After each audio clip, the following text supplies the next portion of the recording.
Assalamualaikum warahmatullahi wabarakatuh. Perkenalkan, nama saya Kailana Syasha Fitri dengan NIM A1A325025 dari Prodi Pendidikan Pancasila dan Kewarganegaraan.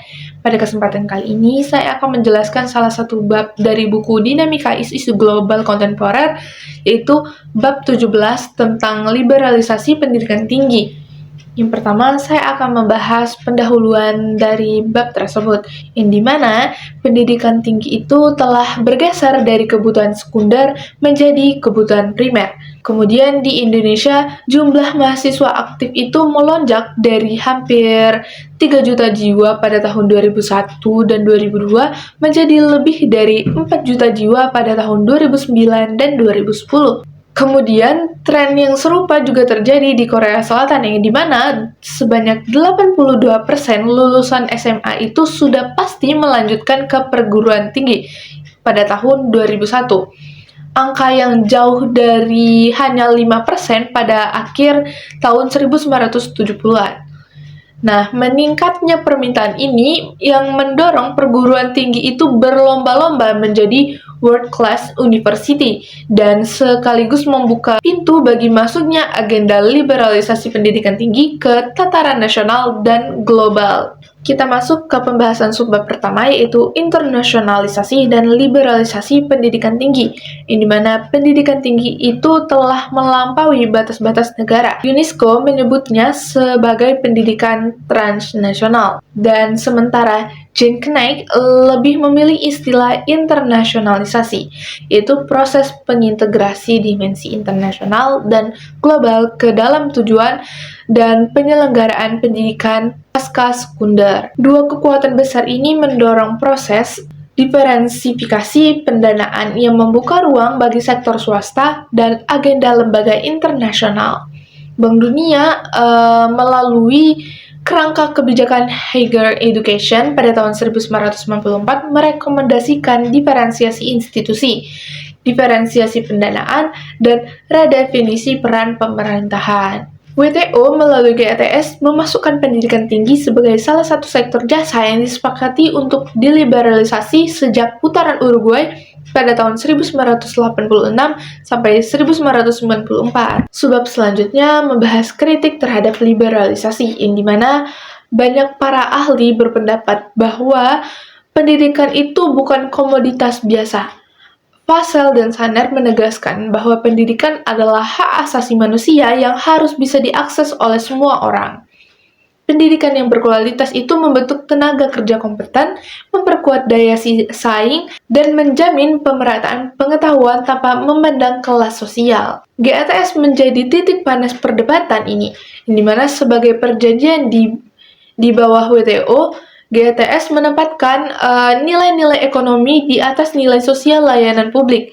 Tidak ada perlindungan eksplisit bagi sektor pendidikan. Dan pada pasal 14 GATS yang mestinya menjadi landasan perlindungan memiliki pengaruh yang sangat terbatas.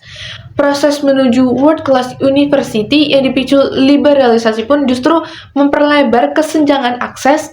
Pendidikan berkualitas itu semakin hanya bisa dinikmati oleh orang yang mampu saja secara ekonomi. Subbab selanjutnya menjelaskan ancaman terhadap pendidikan publik, yang dimana ancaman GATS terhadap pendidikan publik bersifat gradual dan struktural, bukan langsung, karena GATS adalah perjanjian kerangka yang terus berkembang melalui renegosiasi. Komitmen yang tampak tidak berbahaya hari ini bisa menjadi kewajiban yang jauh lebih besar di masa mendatang. Konsensus yang muncul adalah perlunya aturan pelengkap yang komprehensif.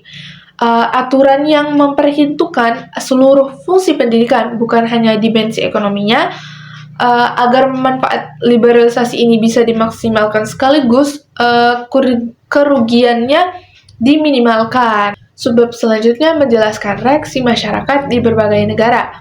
Yang pertama, Indonesia. Undang-Undang Badan Hukum Pendidikan yang dinilai melegalkan liberalisasi dibatalkan oleh Mahkamah Konstitusi pada tahun 2010 setelah gelombang penolakan besar dari mahasiswa dan masyarakat sipil. pergantian Undang-Undang Pendidikan Tinggi pada tahun 2012 juga kembali dikritik oleh berbagai BEM dan elemen masyarakat karena dinilai masih mengandung semangat liberalisasi.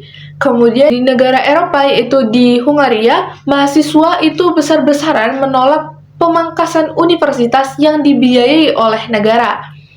Kemudian di Spanyol, para rektor dari 50 universitas negeri memprotes pemotongan anggaran 18% dan 80% dana riset. Dan di Prancis, otonomi universitas lewat Cres Law dikritik karena mendorong universitas mengorbankan mutu akademik demi efisiensi biaya.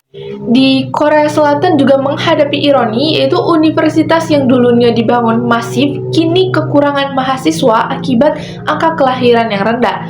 Di Seoul National University berubah status menjadi institusi bisnis pada tahun 2011 di tengah protes staf. Setiap tahun, 1,2 juta lulusan menghadapi resiko pengangguran. Paradoks menyakitkan di negara dengan biaya pendidikan swasta yang tertinggi di dunia. Dan di Amerika Latin, ekspansi pendidikan swasta sejak tahun 1990-an dikritik karena biayanya itu terlalu tinggi, namun kualitasnya rendah. Dan pada November tahun 2011, ribuan mahasiswa dari 11 negara turun ke jalan dalam Latin American March for Education menuntut pendidikan publik berkualitas dan bebas biaya. Subbab selanjutnya menjelaskan signifikansi isu. Jadi, ada 4 alasan mengapa liberalisasi pendidikan tinggi itu adalah isu global kontemporer yang sangat signifikan. Yang pertama, dampaknya itu luas, yang dimana mempengaruhi jutaan orang dan inovasi ilmu pengetahuan di dunia. Yang kedua, sudah melampaui batas nasional, yaitu sudah menjadi agenda UNESCO, WTO, GATS, dan Bank Dunia. Dan yang ketiga itu bersifat menetap. Jadi perdebatannya itu terus berlanjut karena belum ada solusi yang memuaskan semua pihak. Dan yang terakhir itu kesaling hubungan kuat, yang dimana teknologi dan internet itu memungkinkan kuliah daring lintas negara. Kemudian kebijakan pendidikan satu negara itu berdampak ke negara lain. Sekian penjelasan dari saya, semoga dapat dipahami dan bermanfaat. Saya tutup dengan wassalamualaikum warahmatullahi wabarakatuh.